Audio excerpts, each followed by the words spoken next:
operativa muy grande o que al iniciarse en los costos les representa tener un contador o tener alguien que le revise toda la documentación, le representa un costo significativo al cual no puede afrontar. ¿Bien?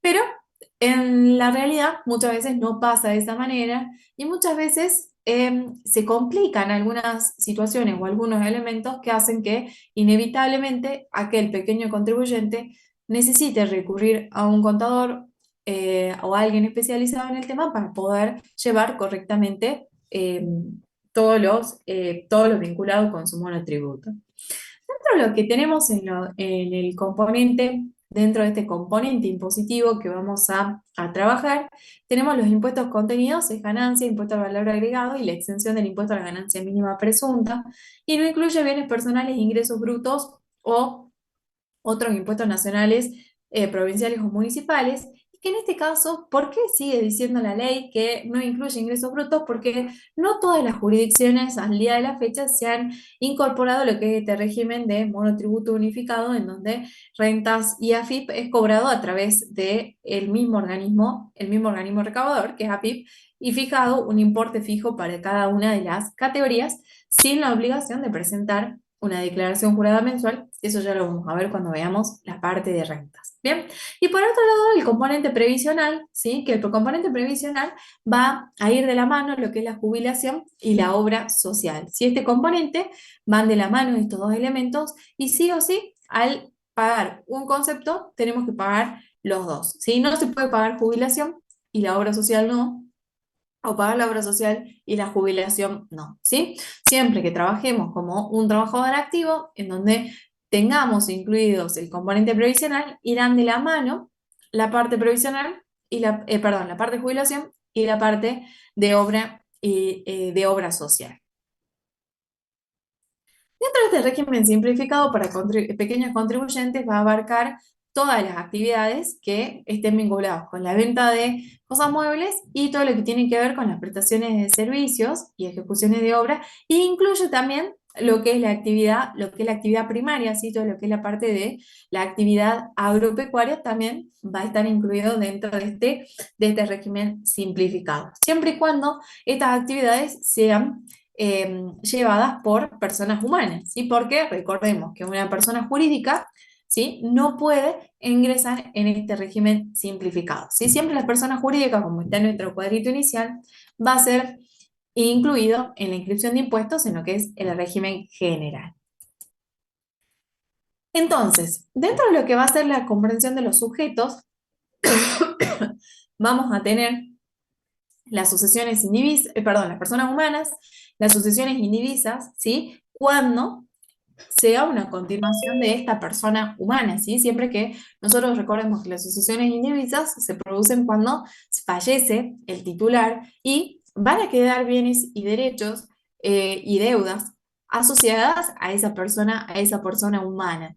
Entonces, al declararse la sucesión indivisa, va a tener que determinar va a tener que determinar cuál va a ser esta vida de la sucesión indivisa, esta secuencia temporal, que dentro de lo que son estas sucesiones indivisas, ¿qué me dice? Que voy a tener que tener presente cuando se dicte la declaratoria de herederos o se declare la validez del testamento, que se verifica la misma finalidad, o se cumple un año del fallecimiento del causante. ¿Sí? Esto es lo que ocurre primero. Vamos a trabajar con esta sucesión indivisa. Por otro lado, también tenemos que las personas humanas que forman una cooperativa de trabajo, es decir, que la cooperativa, como ustedes vieron, se va a inscribir en el INAES, y las personas que integran esa cooperativa, que ustedes ya deben haber visto todos los requisitos para trabajar con las cooperativas, ¿sí? Pueden estos integrantes ser personas, puede ser monotributistas, ¿sí? Y tienen que tener y cumplir todas las limitaciones que establece también lo que es vinculado a el buen manejo de la cooperativa y los requisitos que establece el INAES y en resoluciones conjuntas con la PIP para poder mantener a los miembros de las cooperativas como monotributistas. Y también tenemos, en el caso de la locación de cosas muebles y de cosas inmuebles, teníamos la figura de un condominio. Un condominio es cuando muchas personas son dueños del mismo bien mueble o del mismo bien inmueble. ¿Bien? Y de acuerdo a lo que establecía el artículo 5 del decreto 1 del 2010, que está modificado por el 601 del 18, y que ahora se presentan modificaciones con las nuevas, con la nueva ley, ¿qué me decía y qué me dice actualmente? Que yo puedo adherir a cada uno de los condóminos como sujetos en el monotributo y que siempre estos sujetos, personas humanas, tienen que reunir los requisitos para poder ingresar y ser monotributistas, que todos tenían que ser monotributistas y que los condominios no pueden estar adheridos, no adheridos al régimen, deben tributar impuesto a las ganancias y el IVA si corresponde. Bien, entonces, que nosotros íbamos a tener, por ejemplo, un inmueble que tiene tres dueños y en el cual dos de los dueños están dentro del régimen del monotributo y el tercer dueño está dentro del régimen general, no está adherido al régimen del monotributo, pero por esto, por esta actividad, tiene que tributar impuesto a las ganancias e IVA. Esta figura de los condóminos se crea porque más que nada en la actividad de la alocación de inmuebles se presentaba la situación de que en muchos casos no se podía justificar el ingreso de los distintos dueños y que también se superaba con facilidad el parámetro de ingresos, uno de los parámetros establecidos por el monotributo era el parámetro de ingresos, por lo que hacía que los sujetos sean excluidos del régimen por este parámetro de ingresos, siendo que no todos los ingresos correspondían al mismo sujeto, sino que se iba a distribuir entre los distintos dueños, por lo que se establece esta figura en el cual cada uno podría ser monotributista o responsable inscrito por la parte que le corresponde.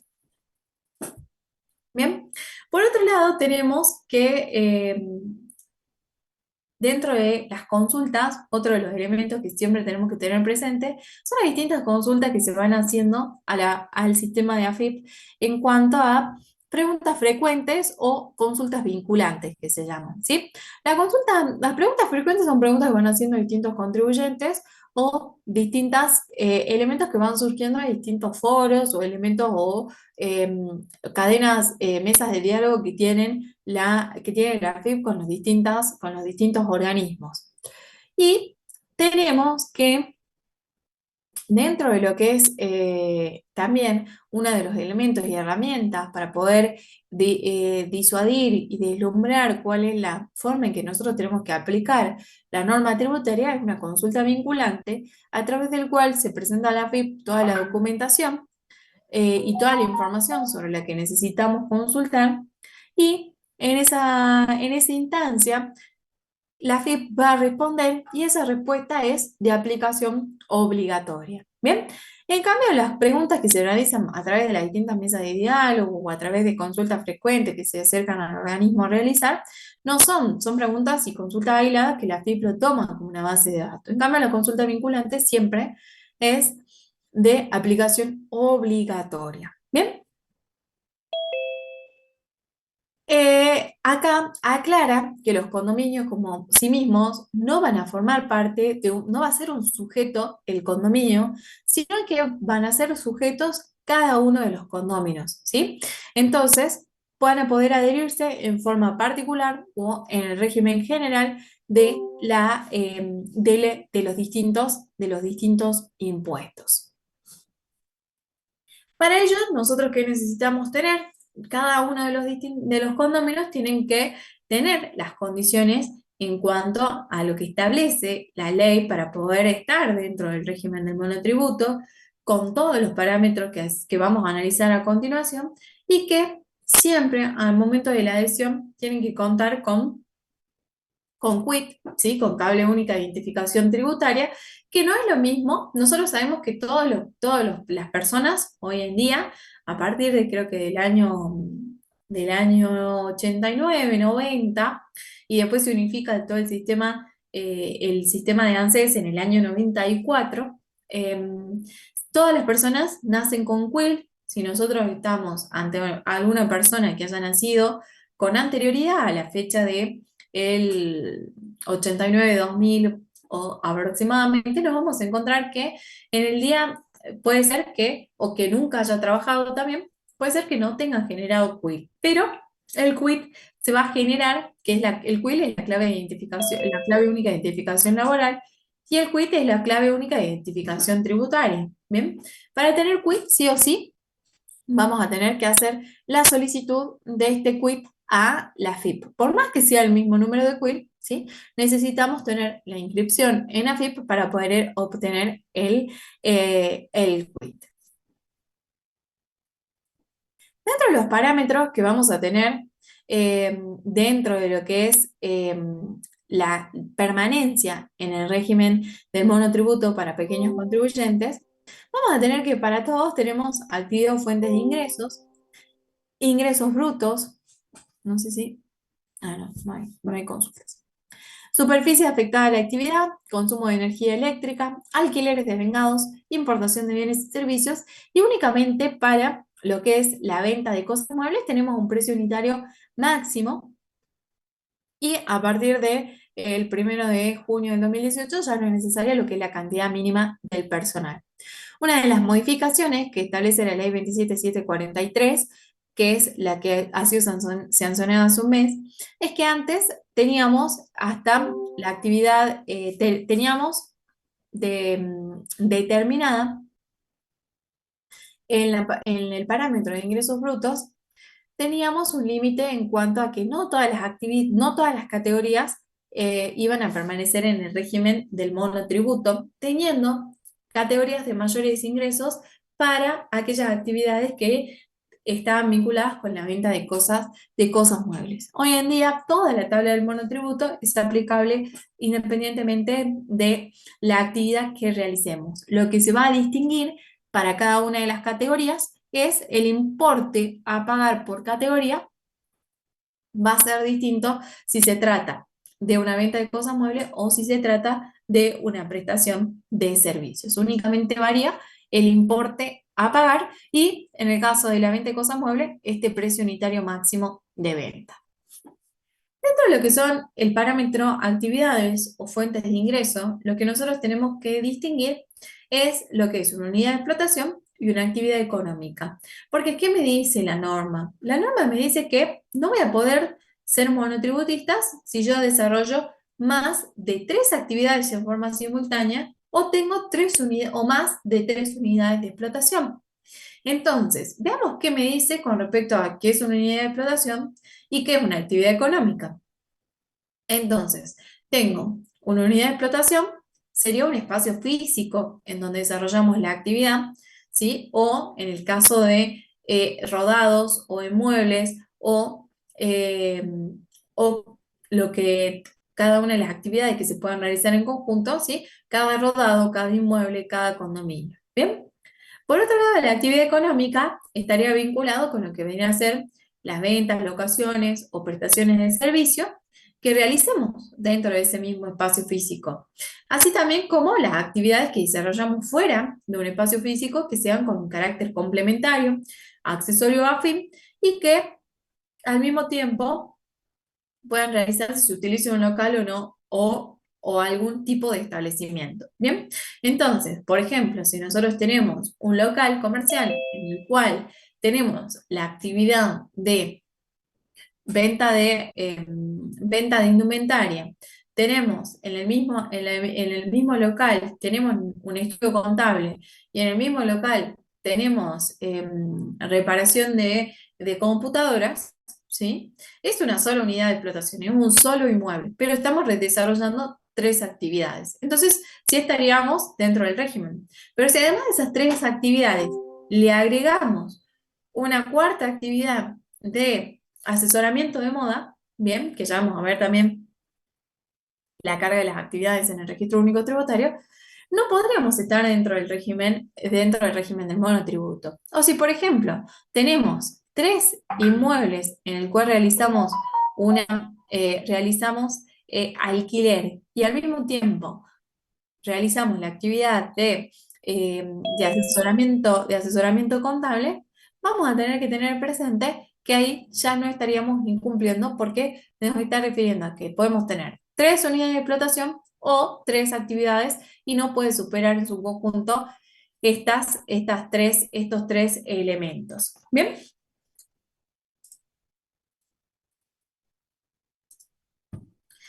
Los parámetros de ingresos, tanto para locaciones y prestaciones de servicios, como también lo que es la venta de cosas muebles, tenemos una amplia gama de categorías que las podemos consultar en la página de AFIP, por esta tabla del monotributo. Nosotros ponemos tabla del monotributo, ponemos en la página de AFIP las tablas del monotributo que nos va a mostrar el histórico, ¿sí?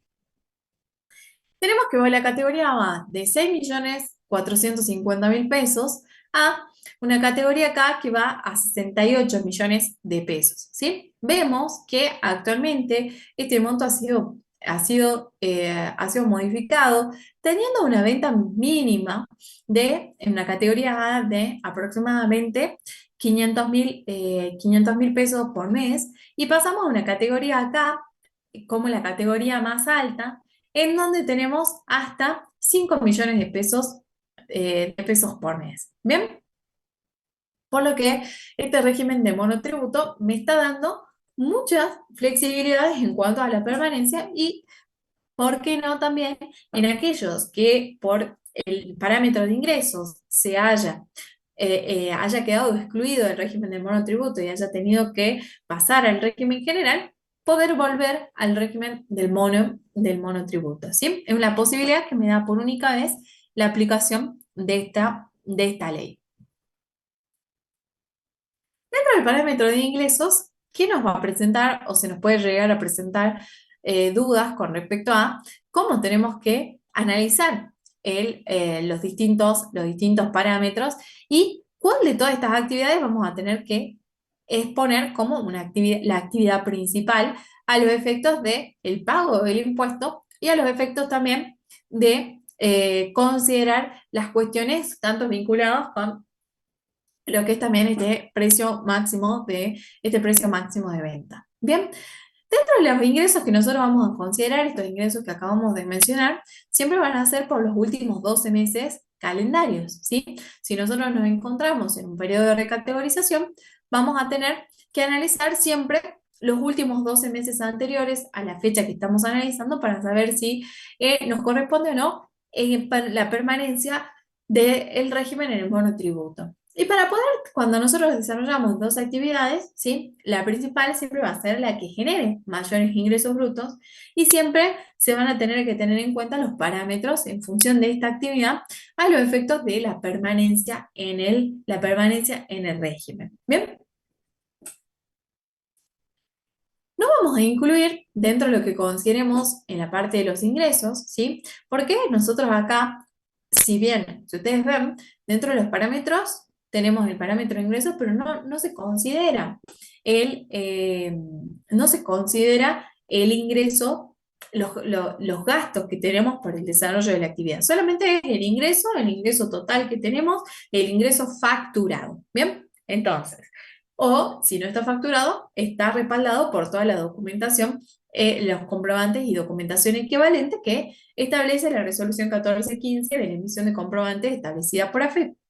Dentro de este parámetro de ingresos me dice, bueno, si bien no consideramos los gastos, bueno, veamos cuáles son en realidad verdaderos ingresos, ¿sí? Porque me va a decir que no vamos a incluir para el cálculo de este parámetro de ingresos todo lo vinculado con el impuesto interno de los cigarrillos, impuesto adicional de emergencia puesto por los combustibles líquidos y el dióxido de carbono, ¿sí? Estos son conocidos como impuestos, son los que se denominan y está regulado por la ley de impuestos internos, ¿sí? En donde se pone este impuesto interno al cigarrillo y el impuesto a los combustibles líquidos. Si ustedes ven en la factura en la factura del combustible está discriminado y en aquellos que compren cigarrillos en algún proveedor mayorista o en alguna entidad donde les otorguen eh, algún tipo de comprobante donde se haga este tipo de discriminación, ¿sí? También van a ver el impuesto interno vinculado con los cigarrillos. Por otro lado, también no vamos a considerar todo lo que corresponda a la venta de bienes de uso, ¿sí? El ingreso producido en los últimos 12 meses por la venta de los bienes de uso. ¿Bien? ¿Por qué? Porque muchas veces se producía esta duda o estas operaciones que, no sé, vendimos el auto o vendimos las estanterías o heladeras o equipamiento para el desarrollo de la actividad y que estas ventas de equipamiento nos generaban también un ingreso, quedaba registrado en nuestras cuentas bancarias a través de la transferencia por el pago de estos bienes y se producía este problema de que no está vinculado con la actividad, no es mi actividad la venta de bienes de uso. Y por lo tanto, la AFIP nos consideraba que estábamos excluidos del monotributo teniendo toda la información y la documentación respaldatoria de que se había tratado de venta de bienes de uso y es por eso que se establece dentro del decreto reglamentario que no era necesario, no se va a incluir este ingreso para la determinación del parámetro. Y por último, también aquellos que no lo conocen, existe la modalidad de la venta por cuenta de terceros, en donde tenemos las liquidaciones de líquido producto y por otro lado también las ventas por cuenta y orden, ¿sí? Tenemos estas dos herramientas para la determinación de los ingresos, ¿sí? Y que no se va a considerar el ingreso por la venta de esta facturación, sino que únicamente vamos a tener que tener en cuenta cuál es la comisión que realmente cuál es la comisión que nosotros tenemos por realizar esta actividad y que realmente estaríamos ante la actividad de comisionista por venta por cuenta y orden de terceros, ¿sí? Que las liquidaciones el líquido producto están, y por otro lado, en algunos casos, en lo que es la venta por cuenta y orden, generalmente se liquidan las comisiones por separado. Por otro lado, también hace la aclaración que no vamos a considerar si nosotros estamos desarrollando una actividad económica todos aquellos ingresos que provengan de los cargos públicos, de trabajo en relación de dependencias, de jubilaciones, de administración o conducción de sociedades, de lo que está vinculado con las inversiones financieras, de venta y compra de valores mobiliarios y también de las utilidades que tengamos por participaciones societarias. Entonces, ¿qué quiere decir? Que nosotros podemos realizar cualquiera de estas actividades y al mismo tiempo tener activo nuestro monotributo con esta actividad comercial. Dentro de lo que es la superficie afectada de la actividad, ¿qué me dice? Bueno, además de tener esta limitante de poder tener 3 unidades de explotación, estas 3 unidades de explotación no pueden tener más de 200 metros cuadrados. Pero me dice que para las siguientes actividades yo no tengo en cuenta este parámetro de la superficie máxima. Me dice que para playas de estacionamiento, lavaderos de autos, prácticas deportivas como clubes, gimnasios, servicios de diversión y esparcimiento, alojamientos, explotación de carpas, toldos, sombrillas afines en playas y bañarios, servicios de camping y guarderías náuticas, servicios de enseñanza, jardines de infantes, guarderías y similares, geriátricos y hogares de ancianos, reparación, mantenimiento, conservación e instalación de equipos y accesorios relativos a rodados, sus partes y componentes, depósitos y resguardos de cosas, locaciones de inmueble, ¿sí? Y por otro lado también en aquellas ciudades, ¿sí? O en aquellas localidades en donde las poblaciones no superen los 40.000 habitantes, ¿sí? No voy a tener en cuenta este parámetro de superficie, perdón, de los 200 metros cuadrados, ¿sí? Por otro lado, tenemos, es muy importante por ahí tener siempre presente este elemento de la superficie de la actividad, porque si bien en algunas ocasiones vemos que estos podría ser una limitante para inscribirse en el monotributo por la actividad que están desarrollando. Tenemos la energía eléctrica consumida, que me dice que en los últimos 12 meses las facturas que hayan operado en estos periodos no superen los 20.000 kilowatts los 20.000 kilowatts de consumo. Bien, recordemos que siempre estos 20.000 kilowatts son anualizados, ¿no es cierto? Siempre que nosotros estamos analizando lo que es el consumo, todos los parámetros que nosotros realicemos y tengamos presentes en el monotributo, ¿sí? Son anuales. Y estaríamos hablando de que son 1.600 kilowatts por mes aproximadamente, ¿sí? Debemos siempre, si bien nosotros tenemos esta práctica, o por ahí se hace esta práctica de decir, bueno, tanto con los ingresos como la energía eléctrica, al tener valores, realizar la división por los 12 meses y decir, bueno, más o menos por mes tenemos este importe, podemos tener meses que gastemos 3.000 kilowatts y meses que gastemos 2, ¿sí? Obviamente que esto va a depender también de la actividad, pero por eso es que me hace este parámetro de tipo anual para que tenga una mayor flexibilidad en cuanto a este parámetro que consideramos para permanecer o no en el régimen.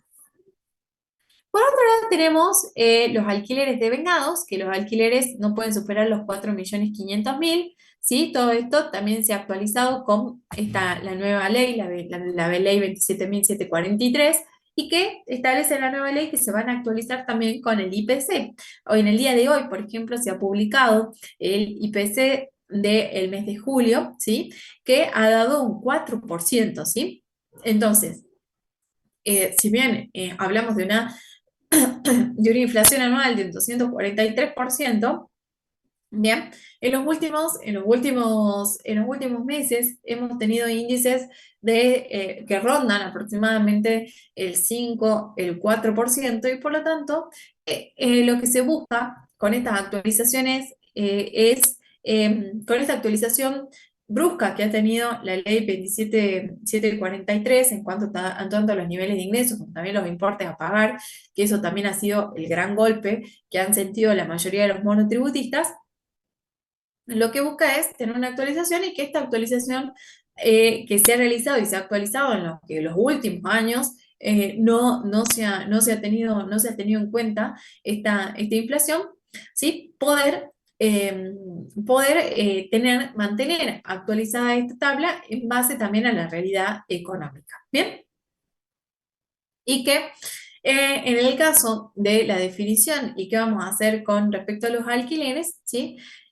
También vamos a tener que va a comprender toda la prestación, sea en dinero o en especie, que esté derivada del uso, del goce o la locación del goce o habitación de algún bien. ¿Bien? Porque muchas veces se presenta en la realidad que se realizan contratos de comodato para evitar el pago de distintos impuestos o la exclusión del régimen del monotributo por el pago de alquileres, siendo y pagando el alquiler del monotributo por otras vías que no son legales, ¿sí? Entonces, lo que se buscó es tratar de que se permanezca en el régimen sin necesidad de acudir a vías que no sean legales.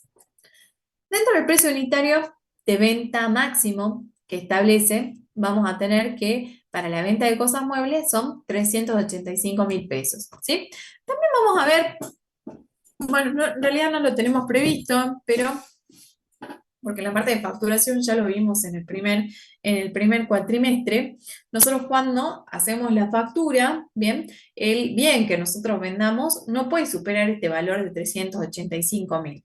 Lo que nosotros tenemos que tener en cuenta es que en los últimos años, y más en estos últimos 2 años, desde la pandemia, la FIP ha moderado mucho sus controles, porque desde la pandemia en el año 2020, si bien ya han pasado 4 años, los primeros 2 años, 2022, bueno, 2021 casi no cuenta, pero 2022, 2023 recién se estuvieron acomodando algunas cuestiones. Hubieron muchas cuestiones políticas que impactaron en el manejo del organismo, y ahora también cuestiones que se están regularizando, que se están analizando, que también hace estas nuevas medidas que se están tomando, hace que, por ejemplo, las medidas ejecutivas que tiene la AFIP em, para el cobro de las deudas que tienen los contribuyentes con el organismo, que son los juicios de ejecución fiscal, han sido frenados hasta diciembre de este año. Por lo que se espera que a través de lograr un poco la búsqueda de un equilibrio en cuanto también a lo que es la realidad económica, ¿sí? Buscar que se empiecen a realizar mayores controles que en los últimos años han estado bastante tranquilos, diríamos. ¿Por qué? Porque la FIP tiene mucha información, tiene muchísimos regímenes de información de bancos, tarjetas de crédito, tiene todos los sistemas ya aceptados, tiene una base de datos muy importante y con controles sistémicos que son muy atinados, muy afinados, y que es muy sencillo que si nosotros ponemos en nuestra factura electrónica realizada por la página de AFIP o por algún sistema electrónico de emisión de comprobantes, pues yo ponga un valor de 400.000 en la venta de una computadora, por ejemplo, y me determine que yo estoy excedida de este precio unitario de venta máximo.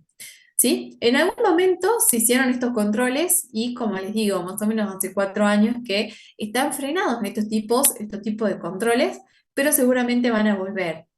Entonces, nosotros tenemos la normativa y esta normativa lo que nos hace es que nosotros prestemos atención y que le comuniquemos, ya sea a nuestros clientes, de que al momento de ellos realizar una factura no excedan este precio de 385.000 pesos, ¿sí? Que hagan un desglose de la factura exponiendo, no sé, que el mouse sale 100.000, que el teclado sale 200.000. ¿Por qué? Porque más que nada lo que hace la FIP son controles de tipo sistémicos a este gran campo de monotributistas que no representan tampoco...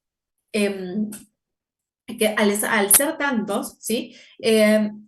Hacer controles específicos no va a trabajar en ello, sino que únicamente se va a centrar en hacer controles de tipo más bien sistémicos, en donde al dar determinadas alertas va a tener esta posibilidad de si haber excedido el precio unitario de venta me genere la exclusión del régimen.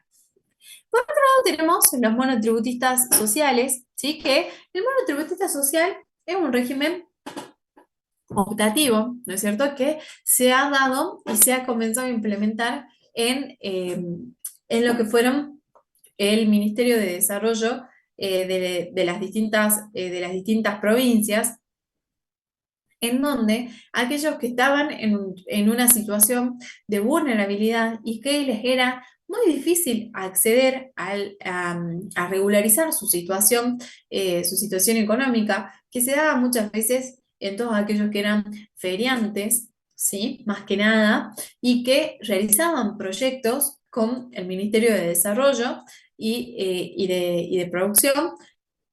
Lo que se buscó fue incorporarlos a lo que era una economía formal. Entonces, se implementa este régimen de monotributo social en donde nos otorgaba los mismos beneficios de poder acceder a lo que es al uso de todos los componentes que son de la parte previsional, que estaría vinculado con la jubilación y la obra social, poder tener una cobertura de la obra social, realizar un mínimo aporte y poder gozar de estos beneficios con la idea de que el monotributista social, a medida que vaya creciendo en sus ingresos, se pase a lo que es el régimen general del monotributo y, ¿por qué no?, más adelante a lo que es el régimen general de IVA y de ganancias, ¿no?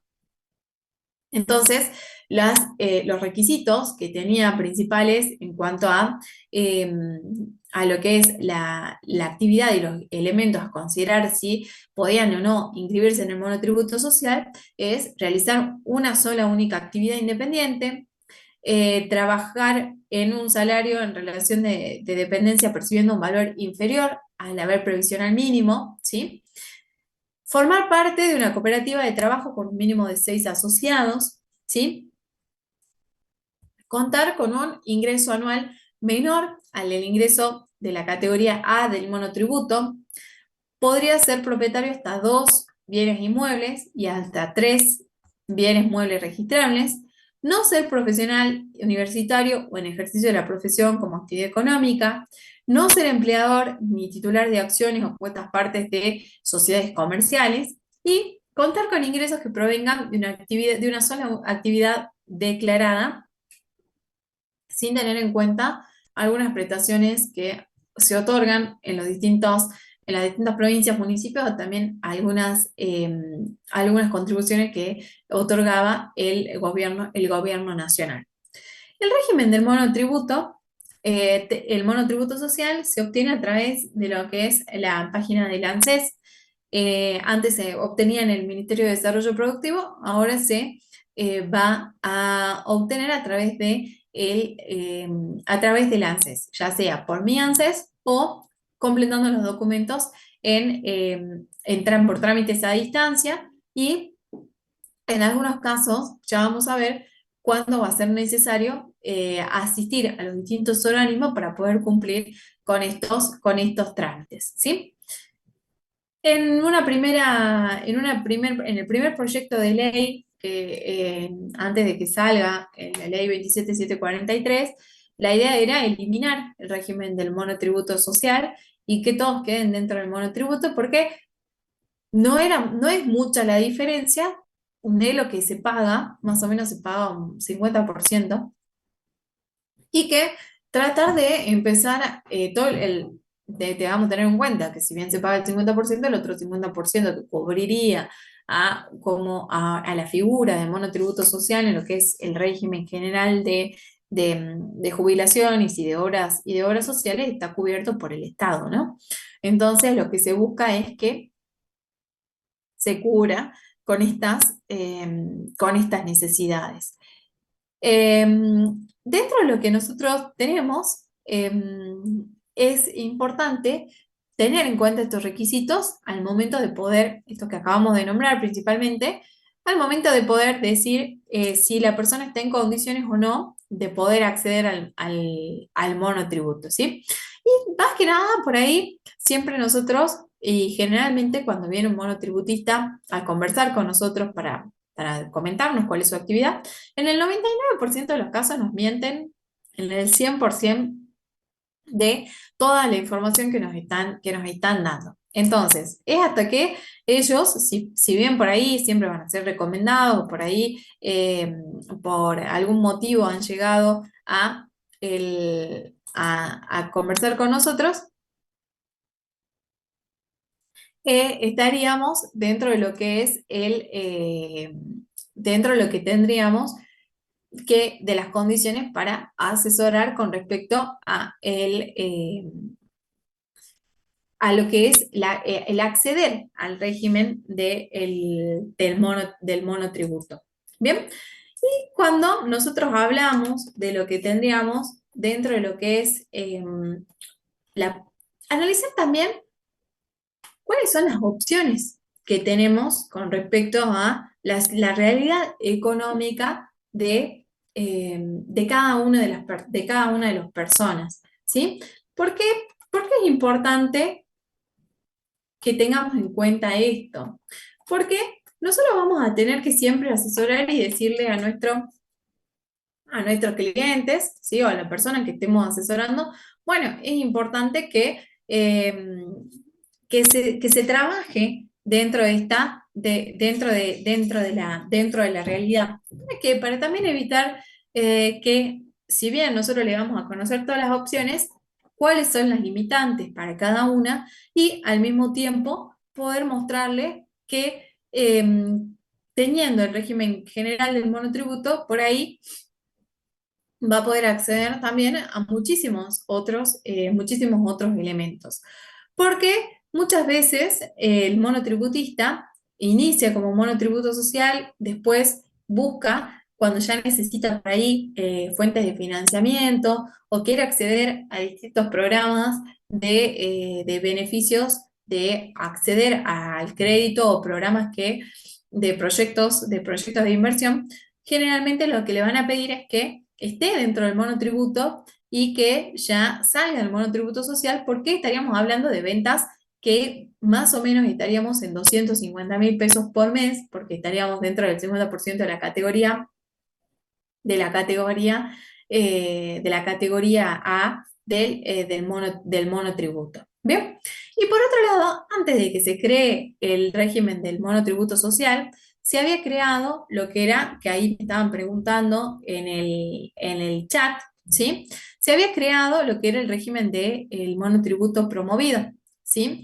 Que estaba promovido por algunas actividades que se iban realizando dentro de lo que es el corto plazo. Bien, entonces, dentro de lo que es el monotributo promovido, es muy similar al monotributo social, nada más que siempre va a estar destinado a lograr de que estos trabajadores se incluyan dentro de lo que es la economía social. No tiene estos requisitos que establece acá el monotributo social, ¿sí? Va a presentar otros requisitos en cuanto a que sean provenientes, siempre va a estar vinculado con que provengan de proyectos sociales, ¿sí? Eso estaba manejado siempre por el Ministerio de Desarrollo y después se implementa lo que es el monotributo social y la mayoría quedó dentro del monotributo social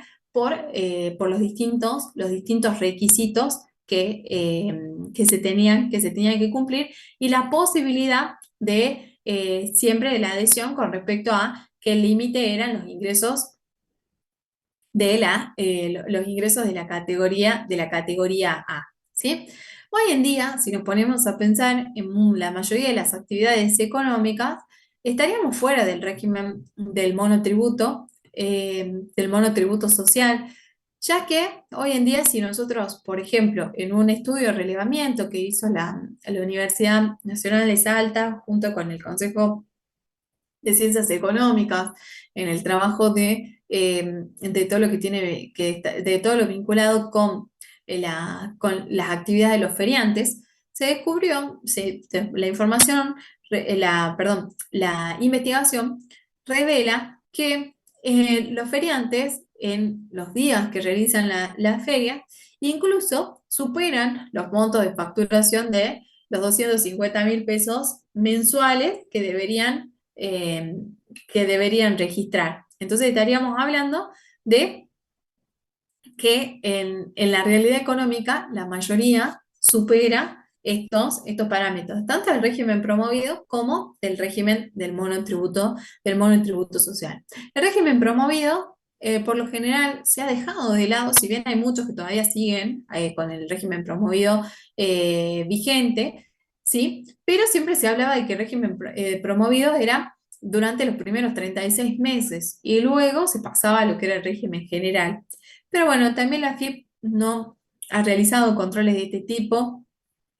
Lo que busca es analizar lo que ya vamos a ver más adelante en cuanto a los gastos, a los consumos, y estos son los elementos principales que hacen que tengamos en cuenta si permanecemos o no dentro del régimen. Nosotros decíamos que para poder ingresar dentro de lo que es el sistema tributario, tenemos que tener la obtención del quit. ¿Bien? Y para la obtención del quit podemos tener una inscripción presencial, una inscripción de tipo digital. ¿Bien? ¿Por qué es importante que veamos las dos?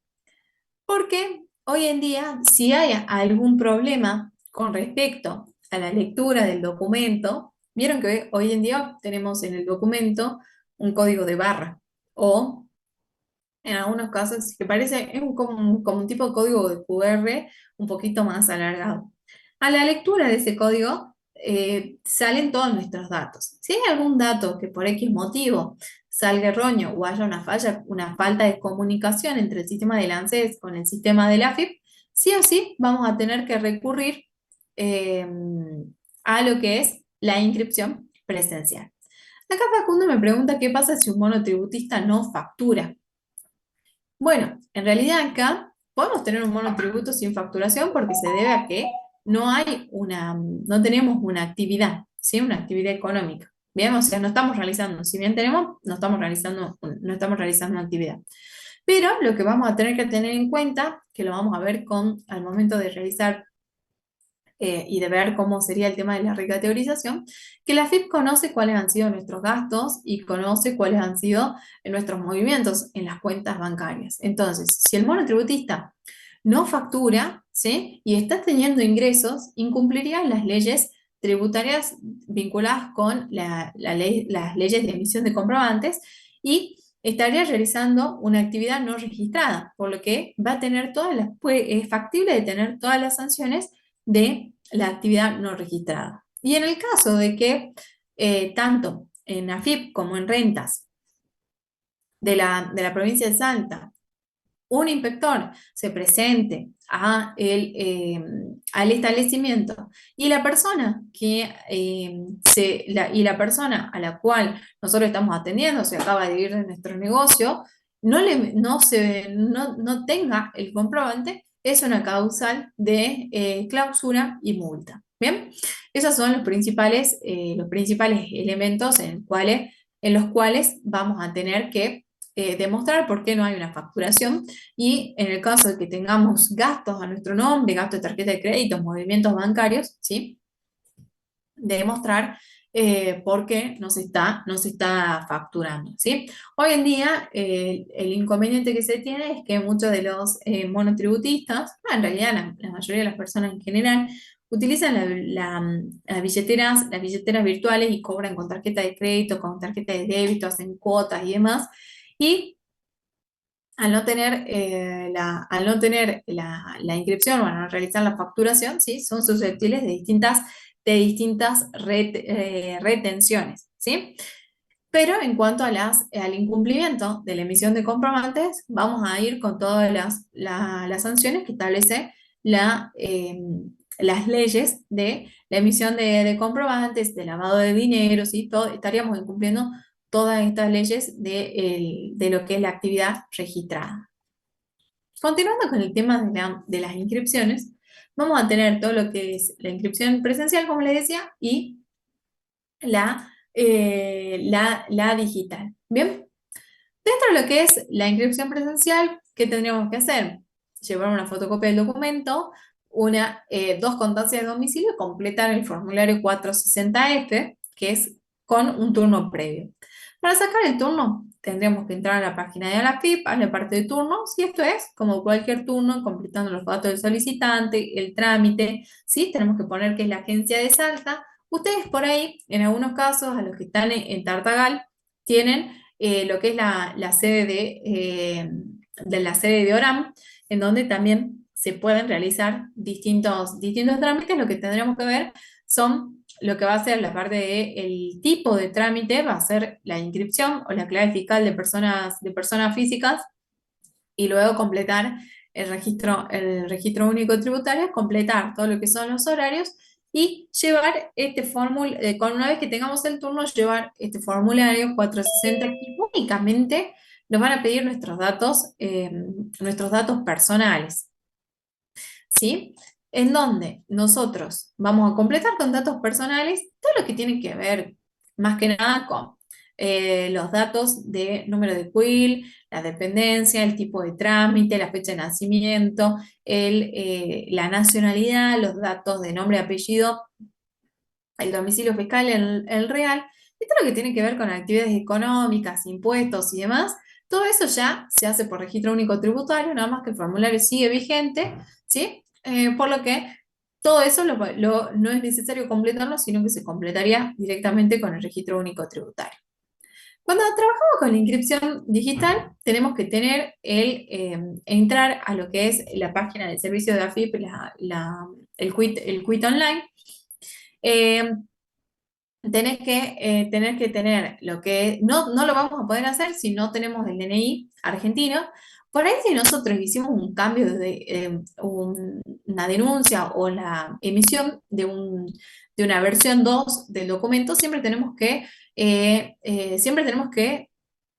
trabajar con nuestra versión actualizada porque inmediatamente la versión anterior, por más que la encontremos después en el fondo del cajón, no importa, ya no sirve.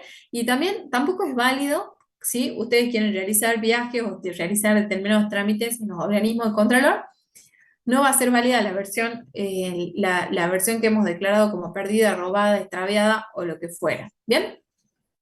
Lo mismo va a pasar con la página de AFIP. Cuando nos lea el documento, va a leer el documento que se encuentre vigente, ¿sí? Si no, el documento anterior lo va a considerar como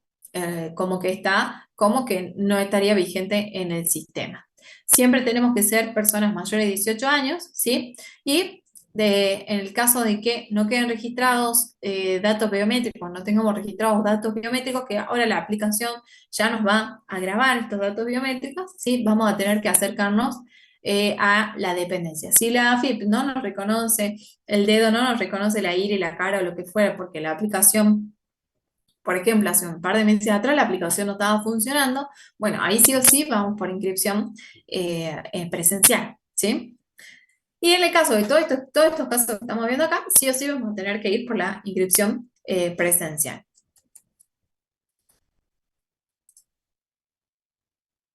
Dentro de lo que va a ser los datos, ingresamos los datos personales del documento, hacemos la descarga de la aplicación, validamos ahí todos los que son datos biométricos, ¿sí? Ingresamos una vez que tenemos la clave fiscal ingresada que tenemos y obtenemos por la aplicación, ¿sí?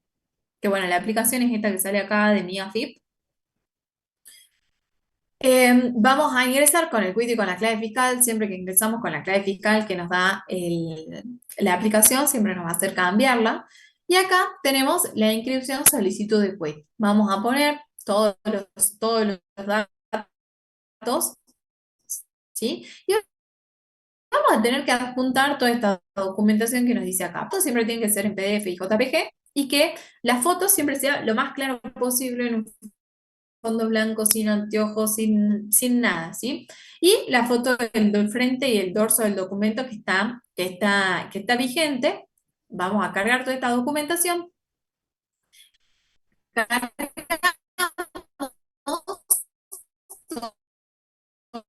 Los datos del domicilio real y del domicilio fiscal, de los otros un correo electrónico. Y siempre lo que yo les digo es hacer el trámite o con la persona o avisándole que le va a llegar un contacto si se declara su domicilio, su mail. Es importante acá tener en claro el domicilio fiscal electrónico. Muchas de las notificaciones que por ahí salen de otros organismos va a, va a tener, va a tener esta situación de que va a utilizar los datos que nosotros tenemos declarados en AFIP para informarnos. Y por ahí también pasa de que el contribuyente, no sé, decide darse de baja y le llega una notificación del ANSES, por ahí llega a lo que es el domicilio fiscal electrónico que tenemos declarado en la AFIP, pero es siempre importante poner el mail del cliente y no poner el mail del estudio o el mail de lo que sería un mail particular, ¿sí? Porque se presentan esos inconvenientes. Y hay que validarlo en el mismo momento. Si nosotros no lo validamos en el mismo momento, nos quedamos sin domicilio fiscal electrónico. Tenemos lo que sería el teléfono, validamos y constituimos el domicilio fiscal electrónico. El alta de quit, ¿sí? Nos los da nos lo da en forma automática de que la foto no está bien sacada y demás. Después nos llega una notificación al par de días al domicilio fiscal electrónico en donde nos dice, bueno, tiene que resolver esta incidencia y nuevamente se va a activar el quit. Para activar el quit, tenemos que fiscal electrónico, seleccionamos también todo lo que es el alta en el domicilio fiscal electrónico, dentro de lo que es, en primer lugar, ponemos el mail, ponemos el alta de la verificación, ¿sí? Hacemos nuevamente la validación y luego agregamos lo que es el teléfono, donde vamos a poner todos los datos, el número de teléfono, de quiénes son esos datos para poder realizar el alta de el teléfono. Una vez que seleccionamos el número, el mail y el teléfono desde el servicio de domicilio fiscal electrónico, nos dice: felicitaciones, ingresaste con éxito tus datos, ¿sí? Ya tiene el domicilio fiscal electrónico, puede seguir con la carga del registro único tributario. Entonces, acá tenemos el registro único tributario, donde vamos a tener constancias, domicilios, vamos a tener jurisdicciones, actividades, impuestos, punto de venta y por último las constancias, ¿verdad? En la carga de los domicilios, cuando nosotros ingresamos al registro único tributario, voy a tener el domicilio fiscal y el real. Posiblemente en algunos casos, ¿qué va a pasar? Algunos contribuyentes que en algún momento se inscribieron, se dieron de baja y ahora vuelven a ingresar, ¿sí? Van a tener domicilios ya declarados. Pueden ser los mismos que tienen actualmente o seguramente pueden haberse cambiado. Lo que me dice es que yo además voy a tener que emitir y voy a tener que designar un domicilio que sea jurisdicción sede, y el otro domicilio puedo tener sin actividad, porque es, por ejemplo, el domicilio real, que puede ser el domicilio de la casa, ¿sí? De particular de la persona, en donde me va a generar posiblemente estas situaciones. Dentro del registro único tributario, lo que nosotros tenemos que tener en cuenta, que además también podemos dar de alta locales o establecimientos, ¿sí? Dentro de estos locales y establecimientos vamos a poder cargar todo lo que es, puede ser por administración, porque es un depósito, porque es un local de venta, porque es una planta, porque es un sitio web, ¿sí? Vamos a tener todos nuestros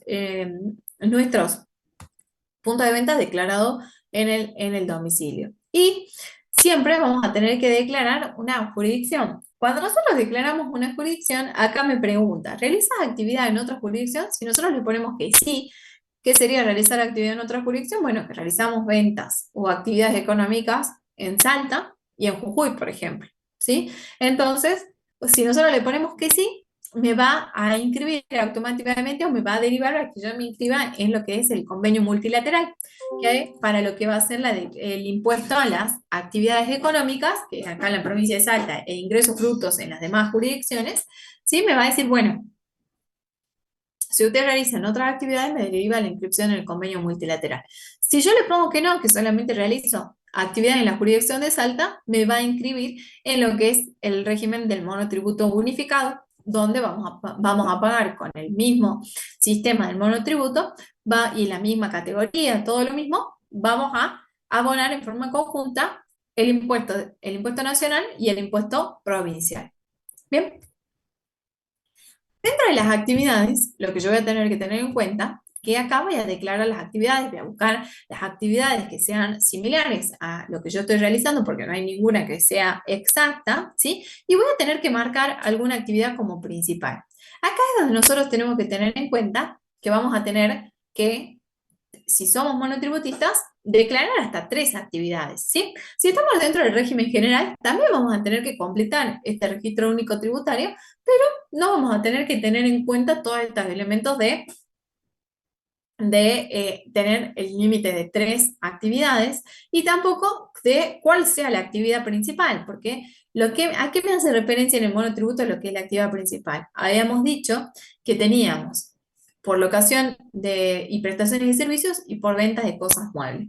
Entonces, lo que yo tenga que abonar por cada categoría de acuerdo a la actividad, si es servicios o si es locación de cosas muebles, va a estar vinculado con lo que yo declare como actividad y cuál sea la principal, si la de locación de servicio o es la de venta de cosas muebles. Y por otro lado, recordemos que teníamos un límite de 3 actividades para poder desarrollar, por lo que vamos a tener que tener en cuenta que si nosotros desarrollamos 4, ya estaríamos fuera del monotributo porque estaríamos incumpliendo un parámetro establecido por la ley. Bien, Cuando nosotros queremos seleccionar o queremos modificar que estas actividades sean la principal, ¿sí? Yo voy a tener la opción de marcar la actividad como principal. ¿Bien? Y ahí voy a poner la fecha de inicio de que, desde cuándo esa actividad es principal y la voy a guardar. Otra de las cuestiones que por ahí tenemos que tener en cuenta cuando declaramos las actividades es que si nosotros declaramos venta al por mayor, ¿sí? Muchas veces los organismos de rentas, ¿sí?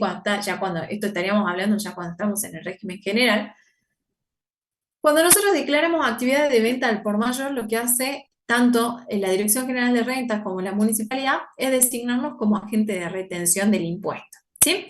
Que eso ya lo vamos a conversar un poquito en lo que son los agentes, las retenciones y percepciones que vamos a tener de los impuestos para poder definir los distintos elementos y siempre tenerlo en cuenta antes de dar de alta las actividades. Porque recordemos que si nos designan agente de retención sería una carga administrativa más que deberíamos cumplir.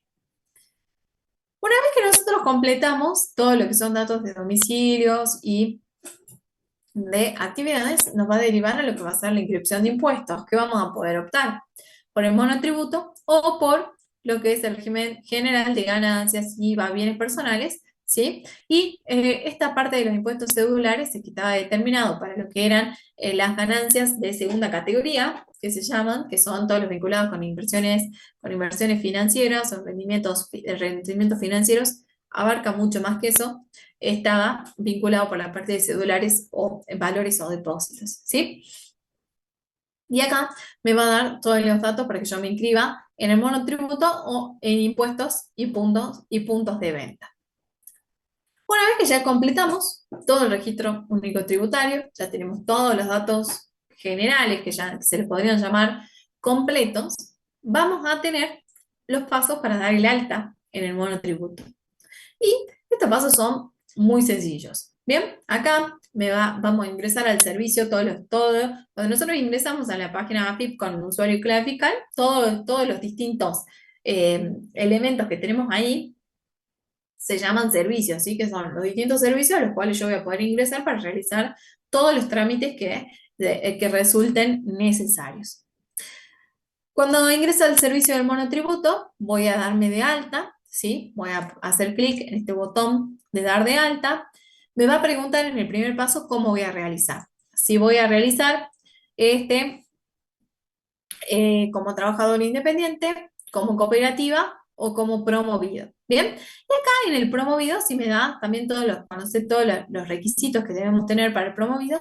Y recordemos que el monotributo social lo hacíamos por la página de la ANSES. Y que el monotributo promedio lo vamos a hacer directamente desde la página de la PIB.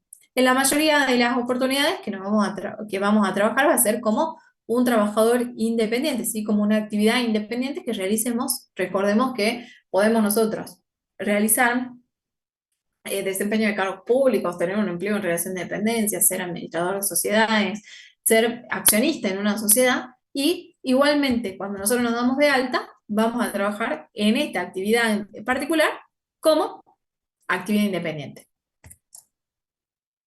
Nos va a preguntar también en lo que va a ser las actividades que nosotros vamos a desarrollar, a partir de qué mes las vamos a desarrollar, ¿sí? Y me va a decir, bueno, a partir de este mes o del mes que viene, generalmente, y las actividades que nosotros dimos de alta en el registro único tributario. Me va a preguntar si desarrollo en el local o las oficinas. Si pongo que sí, me va a preguntar si es alquilado para que podamos determinar cuál es el monto del alquiler mensual, perdón, del alquiler anual, cuál es la superficie que está afectada a la actividad, que recordemos que no podía ser más el alquiler, más de 4.500.000, la superficie más de 200 metros cuadrados, y que teníamos algunas actividades que podían superar este parámetro. Cuando nosotros vamos a ver en el paso 3, en los aportes jubilatorios, que sería la parte previsional, me va a preguntar cómo voy a trabajar. si voy a trabajar como un trabajador activo, si voy a trabajar como un empleado en relación de dependencia, como un jubilado, como un aporte en una caja provincial o como un locador de inmuebles o muebles. Bien, ¿por qué me pregunta esto? Porque recordemos que tanto si yo soy monotributista como si soy trabajador en relación de dependencia, todo el elemento previsional va siempre a una misma caja, que es la caja nacional.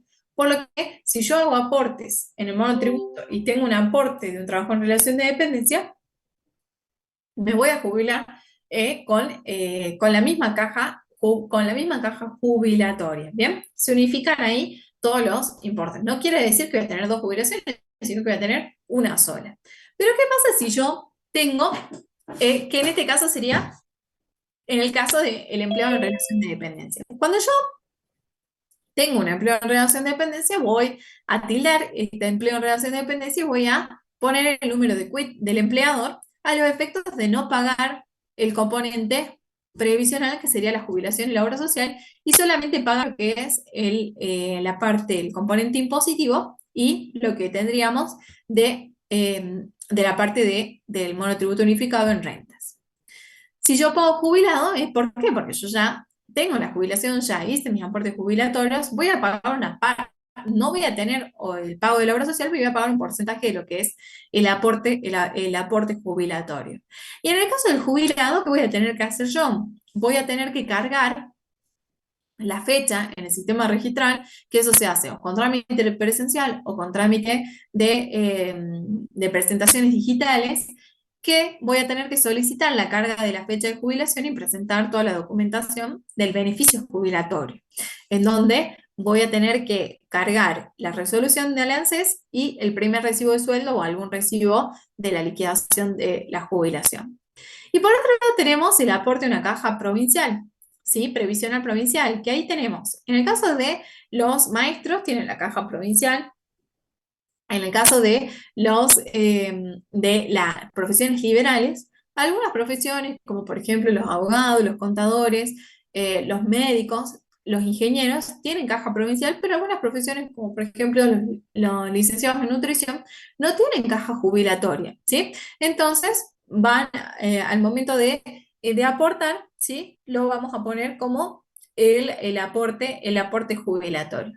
¿Qué pasa si yo tengo el monotributo y al mismo tiempo, en el caso de ser contador, tengo la caja de jubilación del Consejo de Ciencias Económicas? Y en esos casos, que son las cajas provinciales, sí voy a tener dos jubilaciones. Voy a tener la jubilación de la parte nacional, ¿sí? Del gobierno nacional, y por otro lado voy a tener la jubilación que me otorgue esta caja previsional, ya sea médico, abogado, contador, o cualquier otro régimen. En el régimen de los maestros, es una caja especial, específica, que tienen una ley de jubilación también, una ley tanto de aporte como de jubilación, totalmente distinta, porque se pueden jubilar a una edad menor, pero ellos también realizan un aporte extraordinario, ¿sí? Lo mismo pasa con los empleados de la construcción, que también, bueno, eso ya lo vamos a ver más adelante, que también hacen un aporte extraordinario para poder jubilarse con menor edad.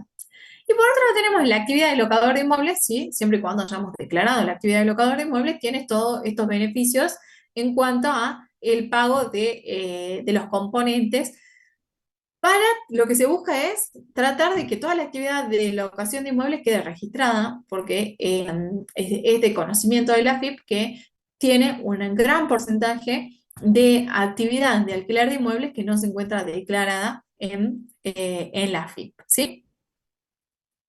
Por otro lado tenemos la obra social, ¿sí? Que tenemos en la obra social, vamos a tener que elegir la obra social que tenemos, que vamos a activar con el monotributo, y debemos tener en cuenta que siempre con la obra social siempre hay inconvenientes. Entonces, ¿cuál es mi recomendación? En primer lugar, verificar en el sistema de CODEM del ANSES cuál es la obra social que la persona tiene activa al momento de hacer el alta en el monotributo. Si tiene activa la obra social no sé, por ejemplo, de los estibadores, ¿sí? Y acá en Salta esa obra social no está presente, ¿sí? Entonces, en primer lugar, tratar de hacer los cambios a través del servicio de Mi Salud en la AFIP antes de hacer el alta en el monotributo, ¿sí?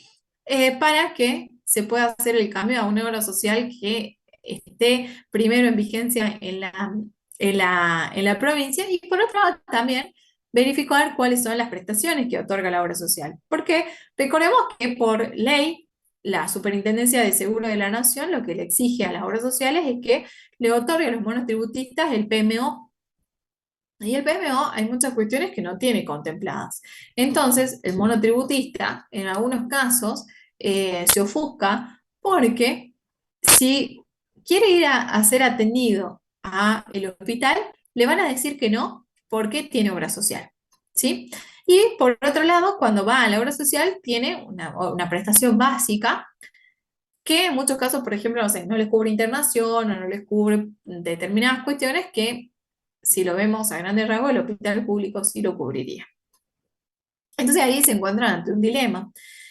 Y que por ahí, para mejorar las prestaciones de la obra social, las obras sociales le cobran una categoría más, una diferencia, eh, y que va a tener la posibilidad de acceder a mejores planes y beneficios.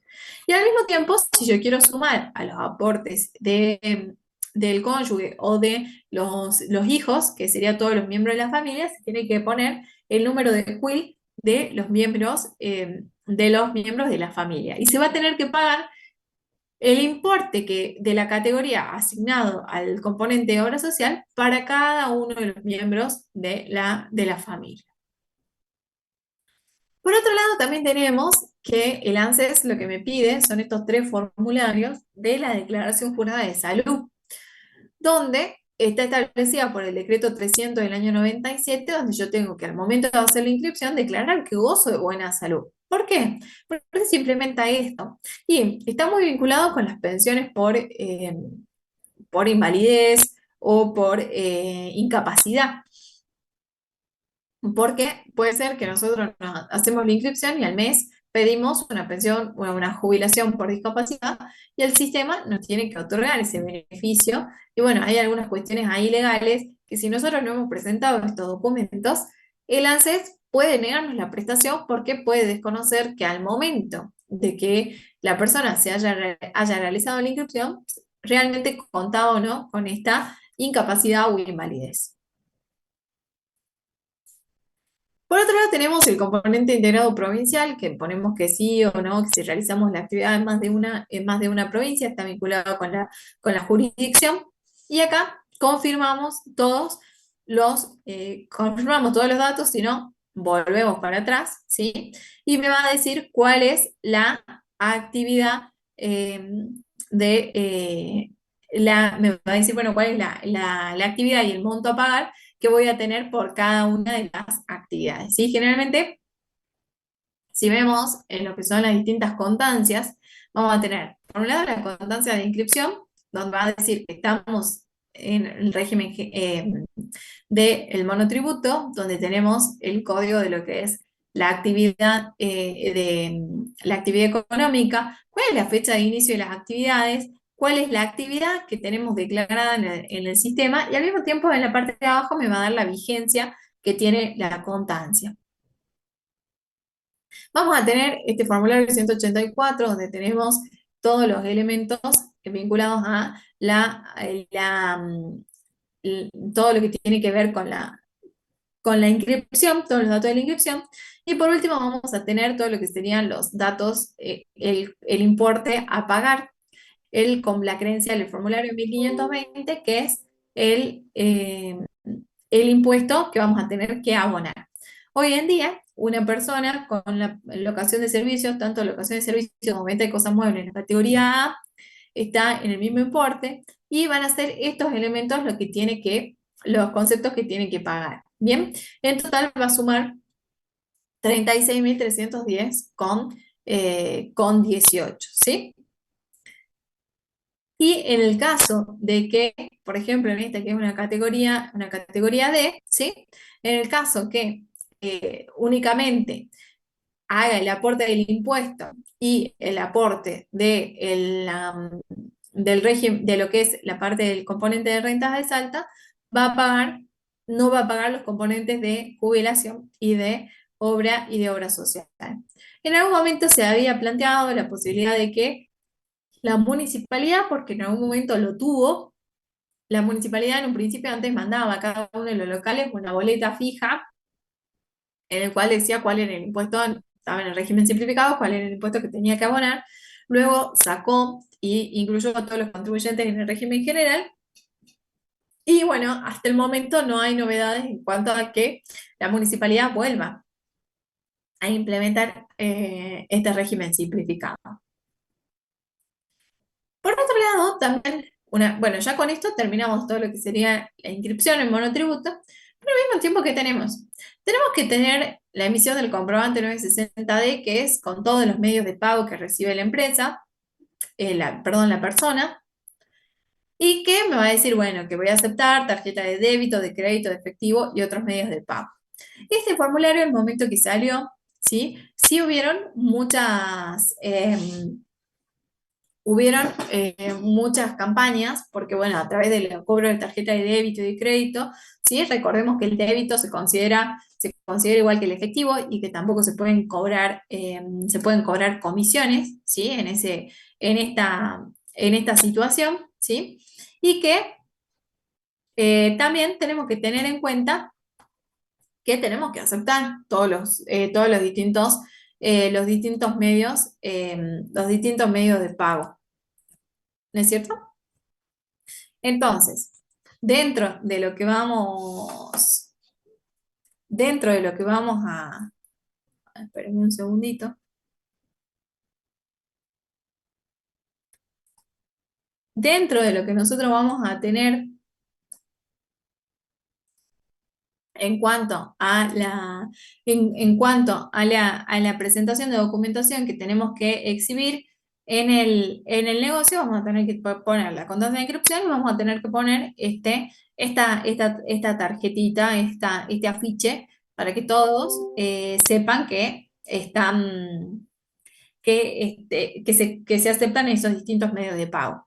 En esos momentos, cuando salió, sí hubieron personas que iban negocio por negocio verificando que se tenga este comprobante, este formulario, y que generalmente por ahí en algunos casos suelen pasar a verificar. Cuando nosotros lo ingresamos cuáles son las descripciones. El servicio se llama formulario 960-D. Ingresamos todos los medios de pago que aceptamos, ponemos guardar y inmediatamente sale este formulario. Por otro lado, tenemos que dar de alta el punto de venta. ¿Sí? ¿Se acuerdan que nosotros en la factura teníamos el punto de venta por un lado y el número de comprobante por el otro? Y para poder emitir la factura tenemos que dar de alta este punto de venta, que es lo que sigue luego en este registro único tributario. ¿Y qué me va a decir?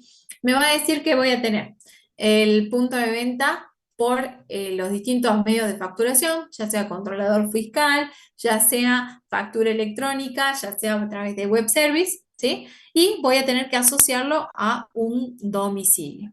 Bien, después acá tenemos el portal del monotributo, que vamos a ir viendo y vamos a ir analizando en los distintos elementos, ¿sí?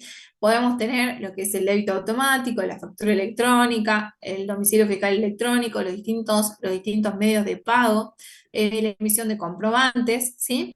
Y dentro de la facturación que vamos a tener, van a ser facturaciones de tipo C y también podemos tener lo que es exportaciones de servicios.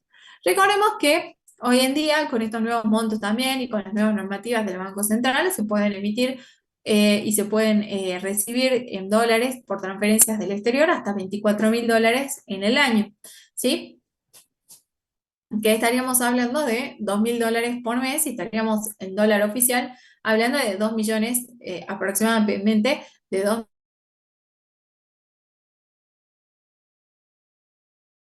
millones de pesos no, estábamos fuera dentro del régimen del monotributo, pero ahora todos aquellos que facturen servicios o comisiones en el exterior van a poder emitir las correspondientes facturas y recibir el pago en dólares hasta 24.000 dólares, ¿sí? Y vamos a tener las opciones de hacer factura electrónica o controladores fiscales bajo lo que es la normativa de la resolución 1415. Por otro lado, tenemos el pago del monotributo, vamos a tenerlo hasta el día 20 cada mes o hasta el día del vencimiento, siempre que el 20 no haya caído fines de semana o feriados. Y por otro lado, tenemos todo lo que es que se tiene que pagar hasta el mes de renuncia, de cese inclusive, se paga el mes de inicio de actividades, que se puede pagar hasta el último día del mes, y se pueden consultar la cuenta corriente, ¿sí? De cuáles han sido los pagos a través del servicio de cuenta corriente de monotributistas y autónomos. Y la forma de pago, hoy en día tenemos por transferencia de fondos, por débito automático, por cajeros automáticos, por débito bancario, por pago mediante las tarjetas de débito y de crédito. Hoy todas las aplicaciones de las tarjetas, las billeteras virtuales puede pagar, se puede generar QR para pagar con cuenta DNI y con Mercado Pago. Tenemos todas las facilidades de pago en cuanto a pagar en un Pago, pago fácil con tarjeta de débito, en los pagos fácil por ahí, perdón, sí, en los pagos fáciles reciben algunas veces efectivo. Bien, tenemos muchas facilidades de pago. Eh, a ver, veamos cuántas filminas tenemos de esto. No. Vamos a dejar, para poder dar todo en una sola clase, vamos a dejar por el día de hoy y vamos a empezar en la próxima clase con lo que es la recategorización del monotributo, ¿sí? Tenemos, este material igualmente ya lo tienen subido, no sé si alguien quiere acotar algo o hacer alguna pregunta de lo que vimos hasta acá, o tienen alguna duda de la materia.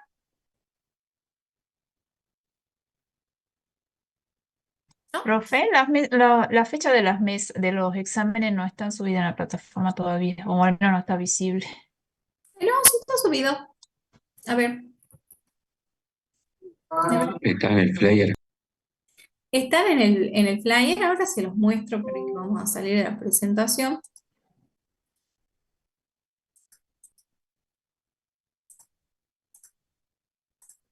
Ahí entro a la plataforma.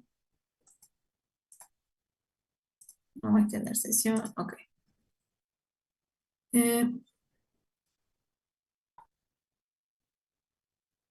Ahí les comparto toda la ventana.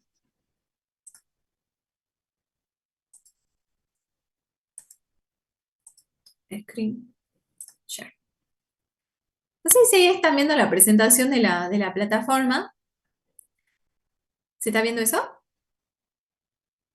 Sí, profe. Sí, profe, se ve.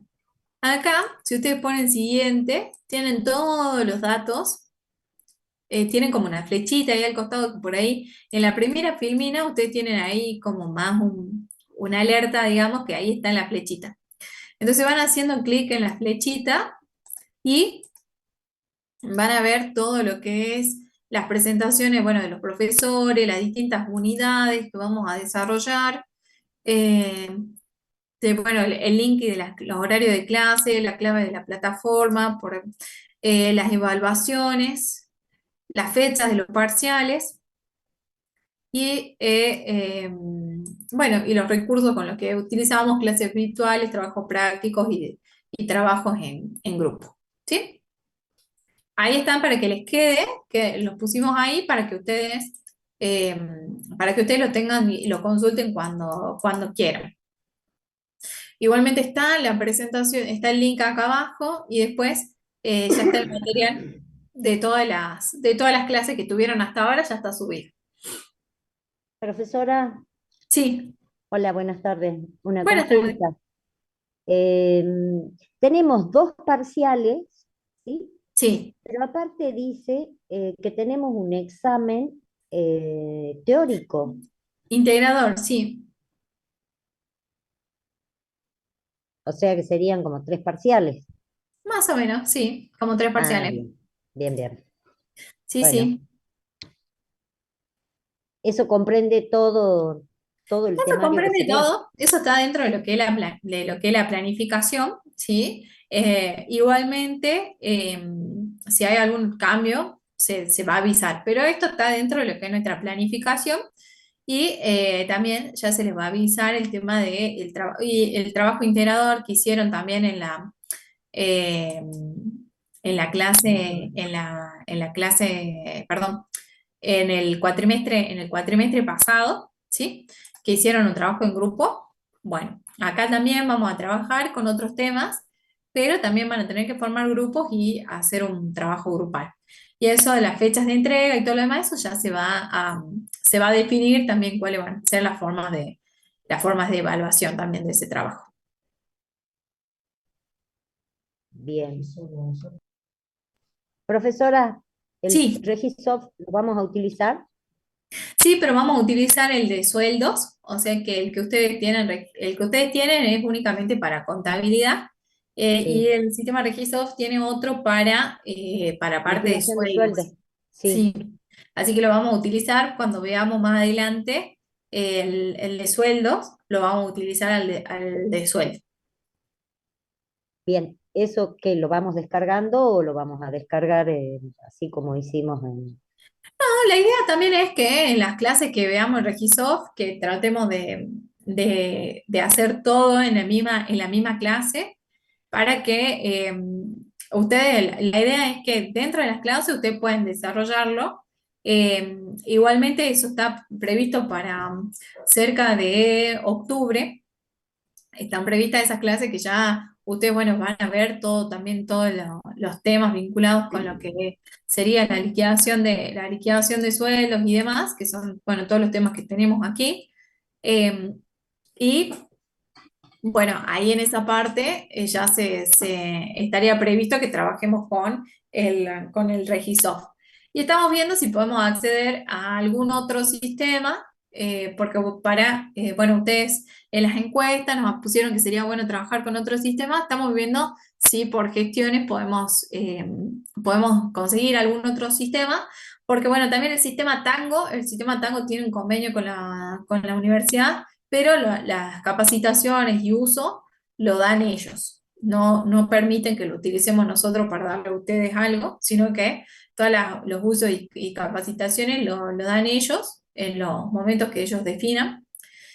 Así que bueno, de ese sistema no dispone.